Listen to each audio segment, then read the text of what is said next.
જય માતાજી, જય શ્રી કૃષ્ણ. પ્રિય યુટ્યુબ પરિવાર, આજથી શરૂ થતા નવરાત્રિના પાવન પર્વે આપ સૌને હાર્દિક શુભેચ્છાઓ. દેવી શક્તિના દિવ્ય દિવસો આપના જીવનમાં આનંદ, સમૃદ્ધિ અને શાંતિ લાવે અને દરેક ઘરમાં ભક્તિનો દીવો પ્રગટે અને માતાજીના આશીર્વાદથી સૌના જીવનમાં સુખ શાંતિનો વસવાટ કાયમી રહે તેવી શુભેચ્છા. તો મિત્રો, આજે 6 ભાઈઓ અને બહેન અને બીમાર મા સાથે બનેલી સત્ય ઘટના કહીશ, તો અંત સુધી બન્યા રહેવા નમ્ર વિનંતી. ચેનલ પર પહેલી વખત આવ્યા હોવ તો સબસ્ક્રાઈબ કરી વિડીયોને લાઇક, શેર અને કમેન્ટ કરજો. મિત્રો, તો ચાલો શરૂ કરીએ આજની સત્ય ઘટના. સૂર્યના અજવાળા વિરમી રહ્યા છે અને વાતાવરણમાં ધીમે ધીમે ઠંડક પ્રસરી રહી છે.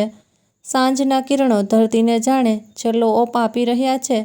આભ જાણે કેસરીયો ચંદરવો બની ગયો છે. એમાંથી વાદળો ડોકિયું કરી રહ્યા હોય એવું લાગી રહ્યું છે. પંખીઓ પોતાની સફર સમેટીને પોતાના માળા તરફ પાછા ફરી રહ્યા છે. સંકલ્પ કવિતાની છેલ્લી પંક્તિ લખી અને નોટબુક બંધ કરીને બારીમાંથી આથમતી સુંદર સાંજ જોઈ રહ્યો. એના મનમાં આભમાં જોતા જોતા વિચારોના વાદળ એકસાથે ઘેરાઈ વળ્યા. કવિતાના વિષય અને વિચારો એને જીવનના વીતી ગયેલા પ્રકરણો યાદ આવી ગયા. એ યાદોરૂપી વરસાદ જાણે વરસી પડશે એવો અહેસાસ થયો. વીતી ગયેલી જિંદગીની એક એક પળ, બાળપણથી આજ સુધીની યાદો વરસતા વરસાદની બૂંદની જેમ ધીરે ધીરે એના મનને ભીંજવી રહી. યાદોની એ વર્ષાથી એની આંખોમાં ભીનાશ ફરી વળી. આંખમાં આંસુ આનંદના છે કે પીડાના એ સમજાઈ નથી રહ્યું, પરંતુ એ જીવન સફરની ખાટી મીઠી યાદોના સંસ્મરણમાં સરકી ગયો. એને પોતાના જીવનની એક એક ક્ષણ જાણે માનસપટ પર એક ચિત્રપટની જેમ જોઈ રહ્યો. પોતાનું જીવન જ એક અંધારી પથરાળી પથ પર જ્ઞાન અને પ્રેરણાનો પથ બની રહ્યો હતો. માં મને બાલમંદિરમાં મૂકવા આવી છે. એ બાલકુંજ જે મારા શિક્ષણ જીવનની શરૂઆત. હું રડમસ ચહેરે એના પાલવનો છેડો છોડી જ નથી રહ્યો.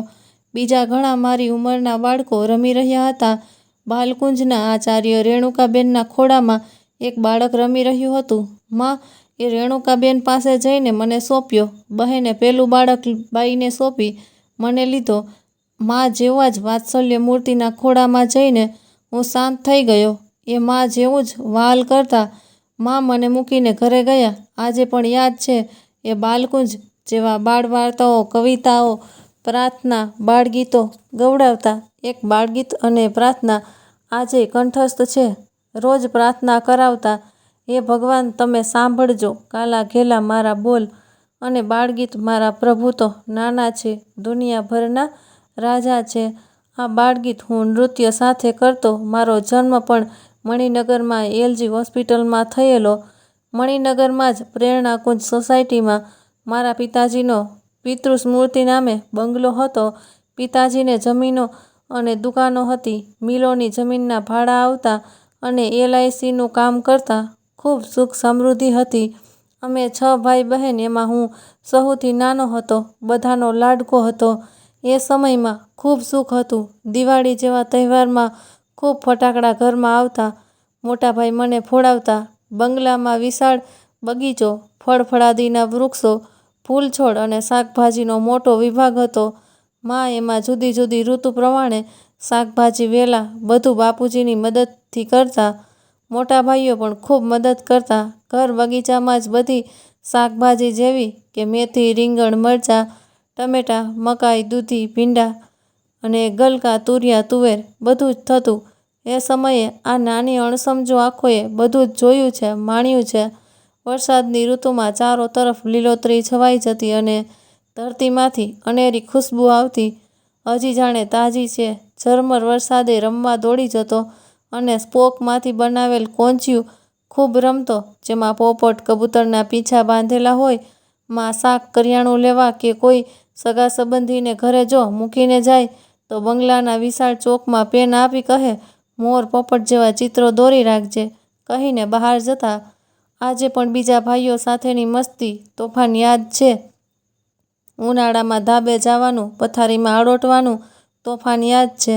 નાકા ઉપર આવેલા મ્યુનિસિપલ અખાડામાં આનંદ મેળો થાય. 15મી ઓગસ્ટે ફેન્સી ડ્રેસ હરીફાઈમાં રાજા બનેલો મને નીંદર આવી ગયેલી. મને ઉઠાડી સ્ટેજ પર લઈ ગયા હતા. ઇનામ જીતી ગયેલો. મીઠી યાદોની જાણે વણઝાર છે. મણિનગરના એ બંગલામાં મારી ઉંમરના આશરે 10 વર્ષ વીતી ગયા અને પછી કઠમાળ શરૂ થઈ. મારી અણસમજણી ઉંમરમાં બધું જ બદલાઈ ગયું. પિતાજીને એમના બીજા ભાઈઓ અને ભાગીદાર જોડે ઝઘડા થયા. પિતાજીએ બંગલો વેચી શહેર કોટ વિસ્તારમાં રહેવા જવાનો નિર્ણય લીધો. ખબર નહીં કઈ ઘડીએ નિર્ણય લીધો અને જીવનમાં બધું બસ મુશ્કેલી અને દુઃખ ચાલુ થયા. મા મને કહેતા કે એમને પિતાજીને ખૂબ વનવડી કરેલી, સમજાવેલા કે બંગલો ન છોડવા અંગે પણ ના જ માન્યા. માએ ભીની આંખે સેવા રૂમમાં દીવો કર્યો. ભારે હૈયે બંગલો છોડ્યો. ટ્રકમાં સામાન ભરીને શહેરમાં ખાડિયા વિસ્તારમાં રહેવા આવી ગયા. ભાઈઓ સાથે ટ્રકમાં બેસીને સફર કરેલી એ પણ આછી યાદ હજી છે. એ બધું જ યાદ આવતા આજે પણ નિસાસો નીકળી જાય છે. ખોડિયાના ઘરમાં આવીને જાણે કુટુંબની પડતીની શરૂઆત થઈ. પિતાજીએ કામ કરવાનું બંધ કરી દીધું. વડીલોપાર્જિત મિલકતો અને એના ભાડામાં જે માસિક માત્ર 90 રૂપિયા હતું એમાં આ વિશાળ પરિવારનો ખર્ચ ઉઠાવવાનો જે અત્યંત કપરું હતું. મા પિતાજીને કામ પર જવા કહેતી, ખૂબ સમજાવતી, રોતી કકડતી, પણ પથ્થર ઉપર પાણી હતું. ઘરમાં કાયમ ખાવા પીવા માટે પણ ચીજ વસ્તુઓની ખૂબ અછત વર્તાતી. વારે વારે કકળાટ થતો. નાની આંખો આ બધું જોયા કરતી. સમજ નહોતી પડતી આમાં હું શું કરું. માનું દુઃખ જોવાતું ન હતું. માને રડતી જોઈને રડી પડતો. એ મને બાજીને રડી પડતી. અમારી સ્કૂલ ફી ભરવામાં પણ તકલીફ પડતી. અમારી કોઈ ફરમાઈશની તો ગુંજાઈશ જ નહોતી. જ્યાં ખાવાના ફાંફા પડતા હોય, અનાજ ઘઉં ભરવાની સિઝનમાં બાપુજી ખેતરના પૂડા વેચી ભાગ્યાને ભાગ આપી અનાજ લાવતા.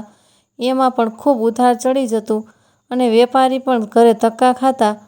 માંગવાવાળાને પણ માએ જ જવાબ આપવો પડતો. બીજા 2 વર્ષમાં મોટા 2 ભાઈઓ મોસાળ મામાની કંપનીમાં કામ કરવા મુંબઈ ગયા. ત્રીજા ભાઈ મામાની લાગવગથી બેંકની નોકરીમાં લાગી ગયા. ઘરે હું, મારો ભાઈ બહેન અને મા બાપુજી રહ્યા. જેમ તેમ ગાડું ગબડી રહેલું. વચ્ચે જમીનનો એક ટુકડો વેચાયો જે સંયુક્ત મિલકત હતી. એમાં પિતાજીના ભાગે પૈસા આવ્યા. એમાંથી બહેનનું લગ્ન અને અમારા 2 ભાઈઓના યજ્ઞોપવિત સંસ્કાર કરાવ્યા. થોડો સમય ઠીક ચાલ્યું. હું 9મા ધોરણમાં આવ્યો અને માને હૃદયરોગનો હુમલો આવ્યો. અભ્યાસમાં ઠીક હતો પણ પછી ઘરમાં કામ કરનાર કોઈ નહીં. બહાર ગામ રહેતા ભાઈઓ પૈસા મોકલી શકતા નહોતા. ખબર નહીં એ લોકો શું કરતા હતા. મા ફરિયાદ કરતા, કોઈ પૈસા મોકલતું નથી, શું કરીશું. માને હૃદયરોગ સાથે શરીરની જમણી બાજુ પેરાલિસિસ અટેક આવ્યો. હોસ્પિટલમાં દાખલ કરી. પૈસાની તકલીફ અને ઉપર બીમારી. મને યાદ છે હોસ્પિટલમાં એમના બિછાનામાં એમની પાસે બેઠેલો. એ મારી સામે જોઈ રહેલા.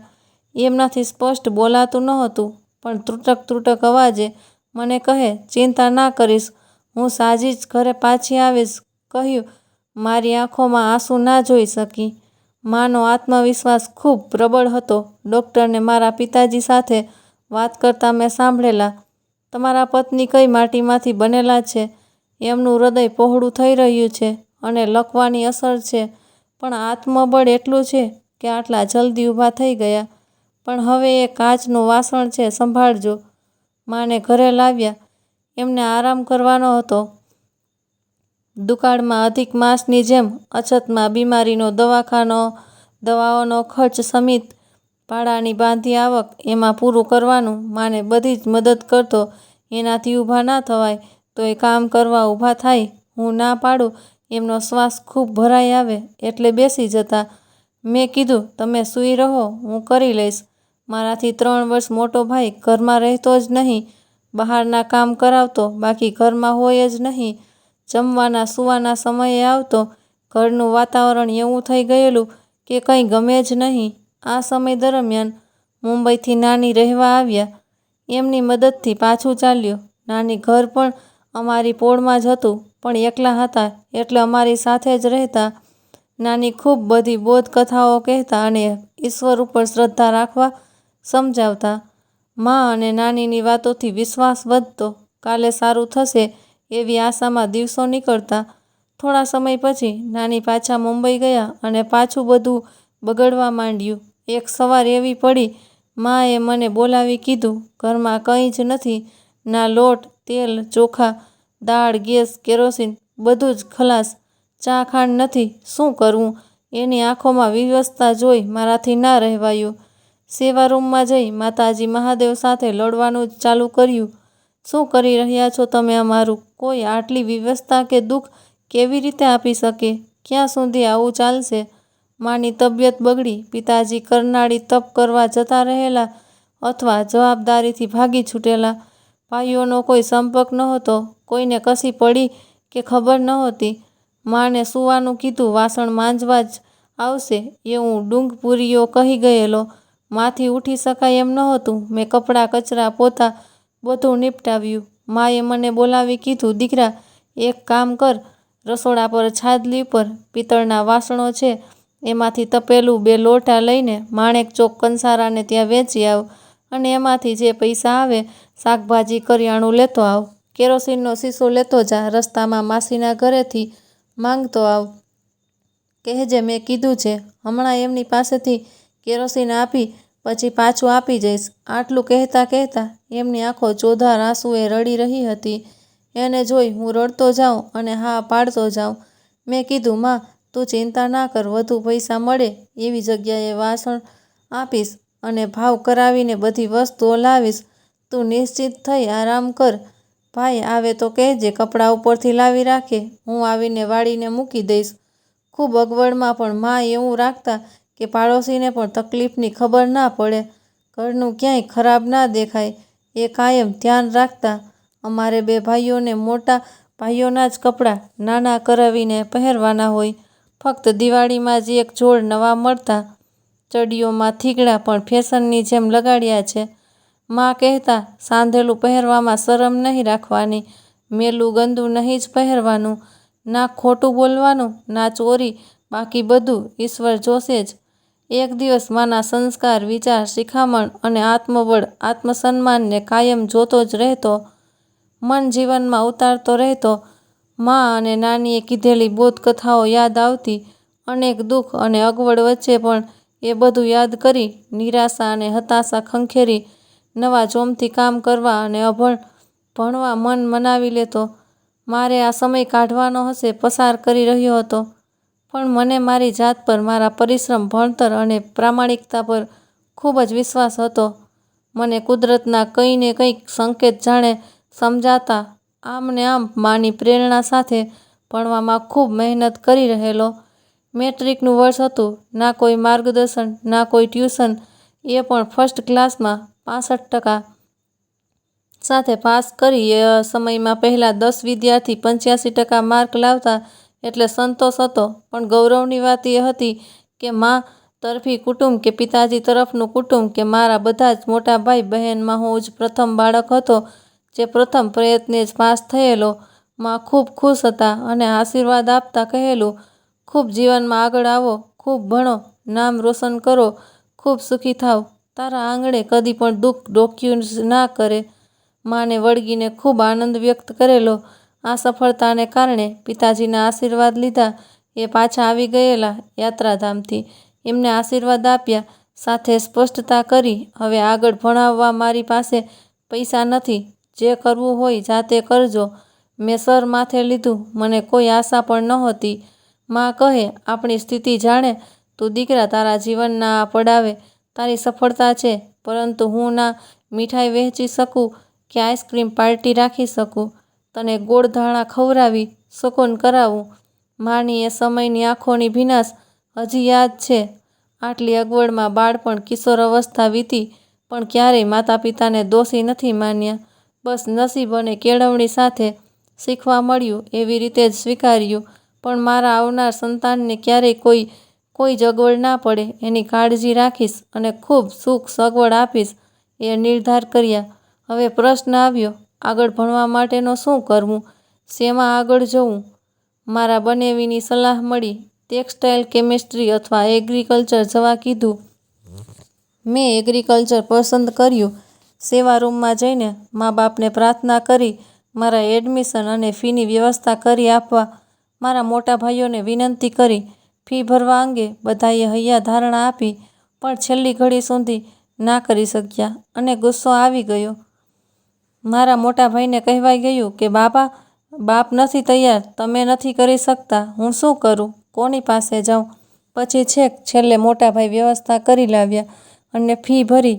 પાછળથી જાણવા મળ્યું મારા બનેવીના ઘરેથી પૈસા આવેલા. આનંદ ખેતીવાડી કોલેજમાં ભણવા ગયો. ભાઈ મૂકવા આવેલા. હોસ્ટેલમાં રહેવાનું હતું. નવી જિંદગી શરૂ થઈ હતી. માએ આપેલો નાસ્તો સાથે હતો. મેસની ફી ભરી અને ભાઈ સરસ ભણવા વિશે અને ચિંતા ના કરવા વિશે શિખામણ આપી પાછા ગયા. મને ખૂબ સારું લાગેલું. મારી પાસે 2 પેન્ટ, 2 શર્ટ અને 2 હાફ પેન્ટ, 2 ટી-શર્ટ હતા, જે બહાર જવા અને હોસ્ટેલ કોલેજ બધા માટે કોમન. હું ખુશ હતો. ઓછામાં પણ ઘણું લાગતું. આમ જીવનના 16 વર્ષ પૂરા કરી નવો મુકામ સર કરવાનો હતો. પૈસાની અગવડને કારણે સરકારી શિષ્યવૃત્તિ લીધી, તરત મંજૂર થઈ ગઈ. અહીં આવ્યા પછી ખબર પડી ખૂબ મહેનત છે. પ્રેક્ટિકલ અને થિયરીમાં એગ્રોનોમી જેવા વિષયમાં માથા પર માટીના તગારા ઉંચકવાના, નીંદણ કાઢવાનું, તમાકુના પાકમાંથી વગેરે જે કામ કદી કર્યા નહોતા એ બધા જ કર્યા. થોડા જ દિવસમાં ખૂબ તકલીફ લાગી. અઘરું પડી રહેલું. ક્વિઝ ટેસ્ટ અને પ્રેક્ટિકલ થાકીને વીકેન્ડમાં ઘરે ગયો. રૂમ પાર્ટનર પાસેથી 10 રૂપિયા ઉધાર માગ્યા. યાદ છે, રેલવે સ્ટેશનથી ઘર સુધી રડતો જ ગયો. મા પાસે જઈ એમના ખોળામાં માથું મૂકી રડ્યો. મને ત્યાં નથી ગમતું, મારે નથી જવું, જાણે નાનું બાળક હોઉં. મા મારા ઉપર ખીજાયા. પછી સમજાયું કેમ આમ કરે, તું ઘરની સ્થિતિ જાણે છે ને, કેવી રીતે તારા ભણવાની વ્યવસ્થા અને ખર્ચ કર્યા છે. તારા ભાઈઓને જો કોઈ સારી સ્થિતિમાં છે, તારે ખૂબ સરસ ભણવાનું છે, તારા ઉપર જ આશા છે. હવે જે સૂઈ રહે એનું સૂઈ રહે, બેઠાનું બેસી રહે, જે દોડે એનું નસીબ દોડે, તારે દોડવાનું છે. આમ હારી નથી જવાનું. ઉઠ, ઊભો થા. આમ રડે નહીં જ ચાલે. પાછો જા. તારું ભણતર અને સાચું ઘડતર જ હવે શરૂ થયું. જે સરખું ભણ્યા નહીં, કામ સરખા સારા કર્યા નહીં, એમની ભૂલો જોઈને શીખ દાખલો લે. તારે આમાંની કોઈ ભૂલ નથી જ કરવાની. મારો વિશ્વાસ સાબિત કર. જે બેસી રહ્યા અને ભાઈબંધ દોસ્તારોમાં રખડી રહ્યા એ ધૂળ ફાંકે અને દુઃખી થઈ બીજાને દુઃખી કરે. ફરી હિંમત હારીશ નહીં, નહીંતર તું મારો જણેલો દીકરો નહીં. હું મા સામે જોઈ રહ્યો. સાચી વાત સમજી મને અંતે અંતરમાં શબ્દે શબ્દ ઉતારી રહ્યો અને ફરી માને વળગી પડ્યો. કોલેજ હોસ્ટેલમાં પાછો આવીને ગંભીરતાપૂર્વક ખૂબ મહેનત કરવા માંડી. કોલેજ લાઇબ્રેરી, મિત્રો, પ્રોફેસર બધા સાથે રહી શીખ્યો, સમજ્યો અને દરેક સેમેસ્ટરમાં વધુ અને વધુ માર્ક્સ લાવતો રહ્યો. મને હવે ખૂબ રસ પડવા લાગ્યો. એમાંય બાગાયત અને પ્લાન્ટ ફિઝિયોલોજીમાં હંમેશા હાઈએસ્ટ માર્ક્સ લાવતો. મા ખૂબ ખુશ હતા. આ બાજુ ભાઈઓની સ્થિતિ કથળતી હતી. એ લોકો ભૂલની પરંપરા કરી રહેલા, એનું કુટુંબ સહન કરી રહેલું. માની બીમારી વધતી ચાલી. ભાઈઓએ ધંધો ચાલુ કર્યા. થોડુંક સારું થવા લાગ્યું. 2 ભાઈઓ મુંબઈથી પાછા આવી ગયેલા. એમની નિષ્ફળતાએ એમને નિરાશ કર્યા. હું ઘરે પત્રો નિયમિત લખતો, સમાચાર જાણતો. ક્યારેક મા જવાબ લખતી. મની ઓર્ડરથી મારા મેસના પૈસા આવતા. ફી સ્કોલરશીપ હતી એટલે વાંધો નહોતો. એકવાર પૈસા મેસના આવ્યા જ નહીં. મેં કાગળ લખ્યો, પણ વ્યવસ્થા જ થાય એમ નહોતી. મારે 90 રૂપિયા ભરવાના હતા. મારા ભાઈ આવ્યા, પૈસા આપવા કીધું. ખર્ચ પોસાતો નથી, કંઈક કરવું પડશે. મેં કીધું, અહીં આર્થિક પછાતની પણ મેસ ચાલે છે, હું એમાં જમીશ. પૈસા ઓછા થશે, 50માં પતી જશે. મને કહે, શું કરીએ, સ્થિતિ જ એવી છે કે 1 વર્ષ એમાં જમ્યો. કુટુંબ પર જાણે કોની નજર લાગેલી. મોટા ભાઈઓ ખૂબ તકલીફમાં હતા. સૌથી મોટા ભાઈ માનસિક ડિપ્રેશનમાં, બીજા ભાઈ ધંધામાં તકલીફમાં, કોર્ટ કેસમાં, ત્રીજા ભાઈ માંડ એમનું પૂરું કરતા, ચોથાની પણ હાલત ઠીક નહોતી. શું થઈ ગયું હતું ઘરને કોઈ જાણે. શ્રાપ લાગી ગયેલો. હું કોલેજના ખેતરમાં જઈ કુદરત સાથે વાતો કરતો, વિનવતો, બધી મુશ્કેલી અને દુઃખ દૂર કરવા કરગરતો. હજી કેટલી પરીક્ષા લઈશ તું કહીને રડતો ઝઘડતો. મારી પાસે બીજો કોઈ ઉપાય જ નહોતો. કોલેજમાં ઇત્તર પ્રવૃત્તિઓ અને કલ્ચર કાર્યક્રમોમાં ભાગ લેતો.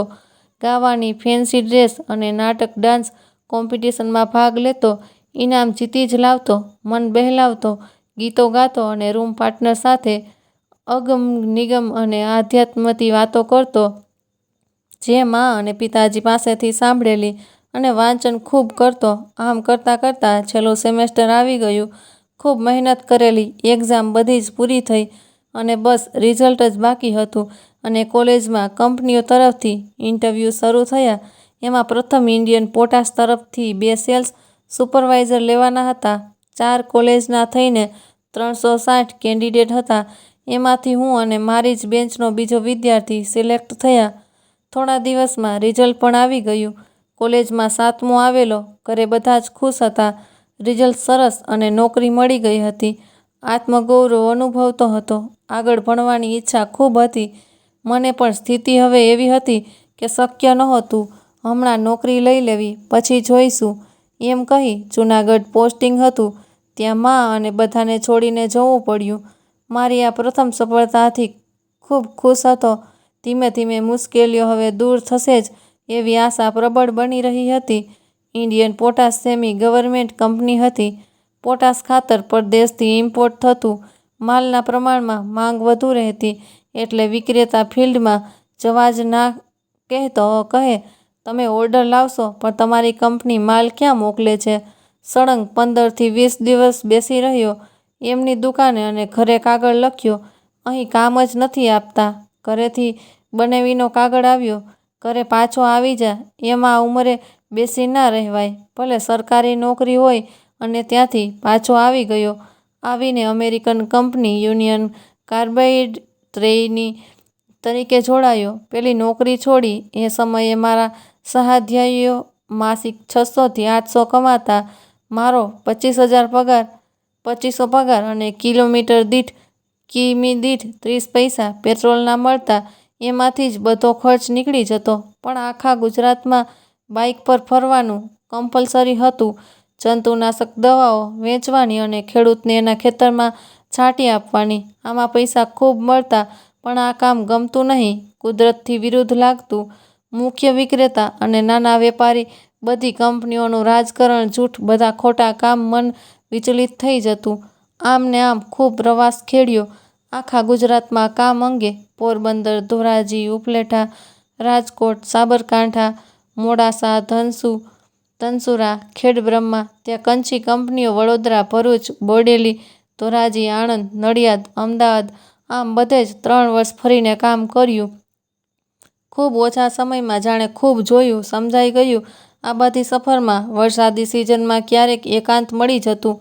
કુદરતનો નજારો જોવા મળતો અને એમાં ખોવાઈ જતો અને કલાકો જાણે આભ અંતરિક્ષ જોયા કરતો. પૂછ્યા કરતો કે રોટલો મળ્યો, હવે પોતાનો ઓટલો ક્યારે આપીશ? અચાનક જીવનમાં ટર્નિંગ પોઈન્ટ આવ્યો. મારે મારા પિતરાઈના લગ્નમાં મુંબઈ જવાનું થયું. ત્યાં હોલમાં વ્યવસ્થા જોવા મોકલ્યો. મેં ત્યાં જોયું, બધું જ બરાબર હતું, પરંતુ માખી મચ્છર ખૂબ જોયા. મુંબઈના પ્રતિષ્ઠિત જુહુ વિસ્તારની હોટલનો હોલ, અને આમ કેમ?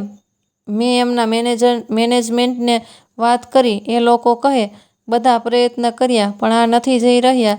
મેં એમને બજારમાંથી 2 પેસ્ટિસાઇડ લાવવા લખી આપી અને એમણે એનો તાત્કાલિક અમલ કર્યા અને રિઝલ્ટ જોઈ ખુશ થઈ ગયા.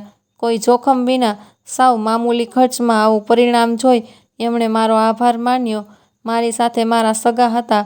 એમને કીધું, અરે ભાઈ, આ તો ચમત્કાર જેવું છે.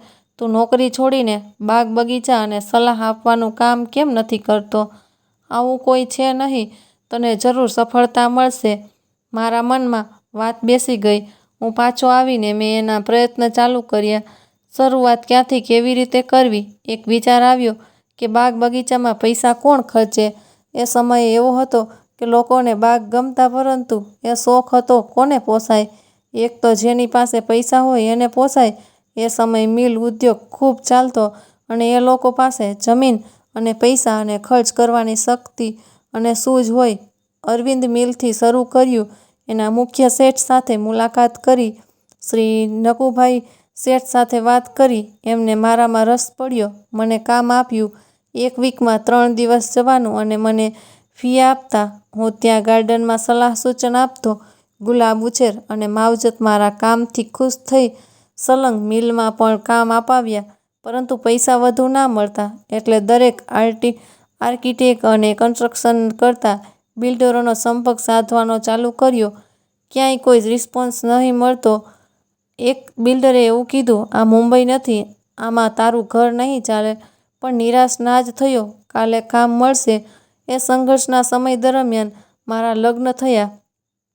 ઘરમાં હવે મોટા ભાઈઓ, ભાભીઓ, માતા પિતા બધાનો સમાવેશ થવો શક્ય નહોતો. બધા ઘરમાં વાસણ ખખડે એમ કુટુંબ રાજકારણથી કંટાળીને માની સંમતિ અને આશીર્વાદ લઈ એક રૂમ કિચનના ભાડે રહેવા જતો રહ્યો. જીવનનું નવું પ્રકરણ શરૂ થયું. ઘરનું ભાડું અને અમારા ગુજરાન જેટલું મળી રહેતું. ધીમે ધીમે બધાના સંપર્ક વધારતો ગયો. નિરાશા ખંખેરીને બધાને મળતો રહ્યો.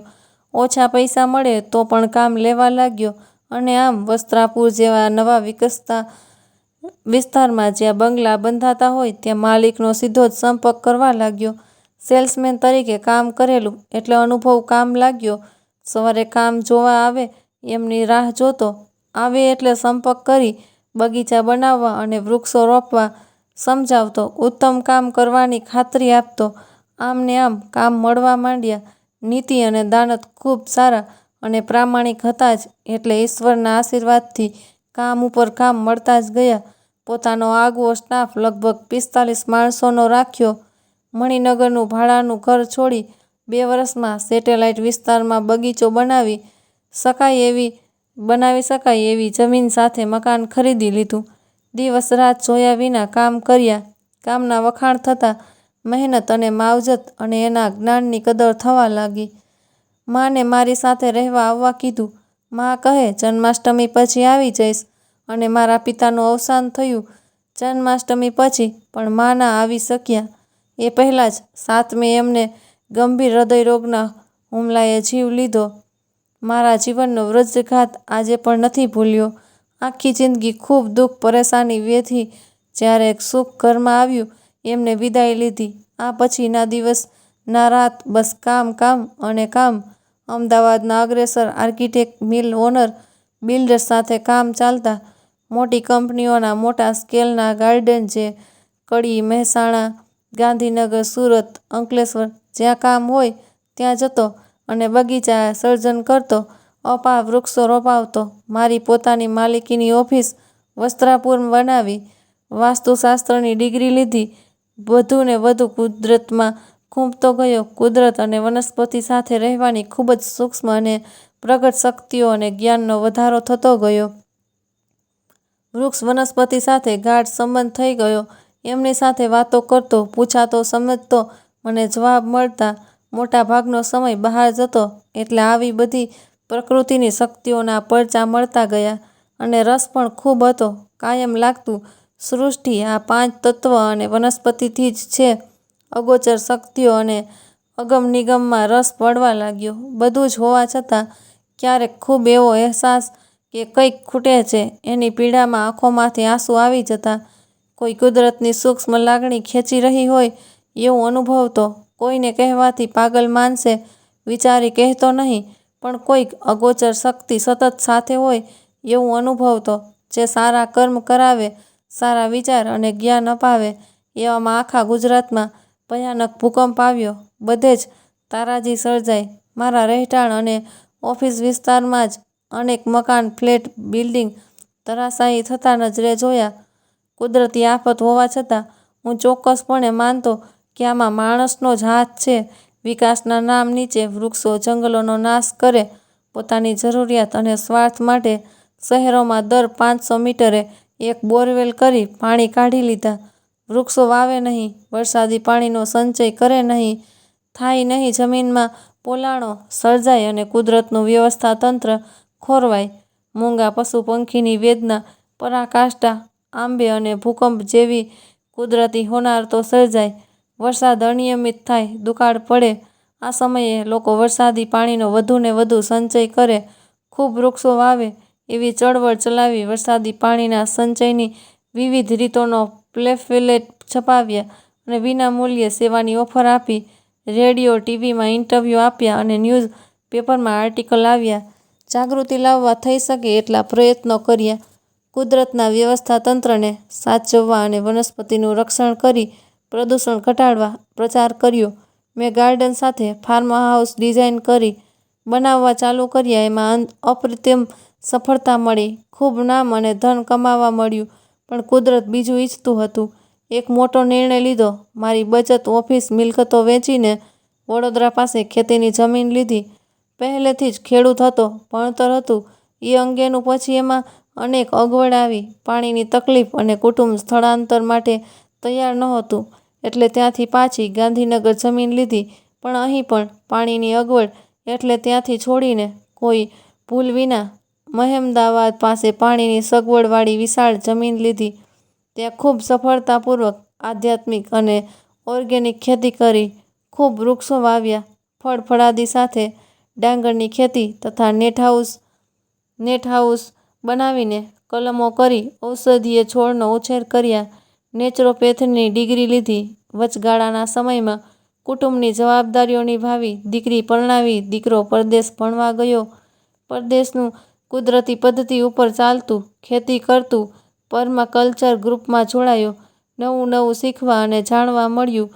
જીવનના આ પ્રવાસમાં અનેક તકલીફ અગવડો આવી, પણ સારા વિચાર, દ્રઢ મનોબળ અને પ્રામાણિકતાથી મહેનત કરી વિશ્વાસ રાખવાથી સફળતા અચૂક મળે છે. એ નક્કી છે.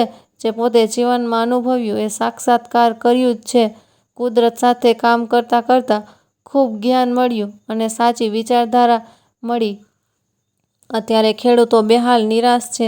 ખેતીમાં ઉપજ રહી નથી. આજે ખેડૂત ખેતી તરફથી મોં ફેરવી રહ્યો છે, જમીન વેચી રહ્યો છે, આપઘાત કરી રહ્યો છે.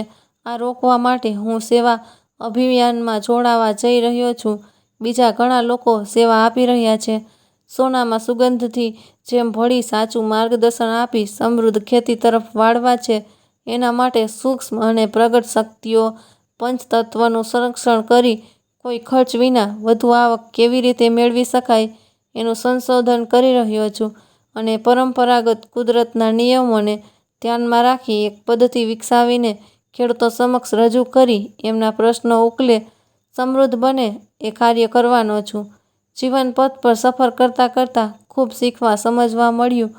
કુદરતની સેવા કરી વિશ્વાસ રાખવાથી, પ્રામાણિક મહેનત કરવાથી સફળતા અચૂક મળે છે. દુઃખ તકલીફ જેવા અંધકારમાંથી સફળતાનો ઉજાસ મેળવી જ શકાય છે. દરેકના જીવનમાંથી કોઈને કોઈ સંદેશ અને પ્રેરણા મળી જ રહેતી હોય છે. પછી એ અભિનેતા, નેતા, ડૉક્ટર, એન્જિનિયર, શિક્ષક કે એક સામાન્ય માનવી કેમ નહીં? અંતે તો ઈશ્વરના જ સંતાન પ્રકૃતિની ગોદમાં જન્મે છે.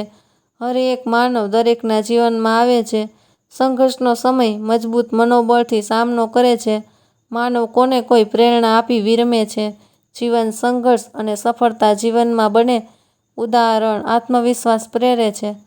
સફળતા સંતોષનો પથ. દરેક માનવીના જીવનમાં કોઈને કોઈ વિકટ પરિસ્થિતિ આવે જ છે, પરંતુ મહેનત, પ્રામાણિક નીતિ અને મક્કમ મનોબળ સફળતા અચૂક અપાવે છે. એમાં કોઈ જ શંકા નથી. કોઈને કોઈ પ્રેરણા મળી રહે છે અને સફળતાના સોપાન સર કરી શકાય છે. આજે જીવનના પડાવે માની ખૂબ યાદ આવે છે. અત્યારે એમની યાદમાં એમને સ્મરણાંજલિ આપતા આજની આ સત્ય ઘટના સમાપ્ત કરીએ. અંત સુધી બન્યા રહેવા બદલ આપ સૌ મિત્રોનો ખૂબ ખૂબ આભાર. વિડીયો ગમ્યો હોય તો લાઈક, શેર અને સબસ્ક્રાઈબ કરવાનું ભૂલશો નહીં. ફરી મળીએ આગલા વિડીયોમાં. ત્યાં સુધી આવજો. જય માતાજી, જય શ્રી કૃષ્ણ મિત્રો.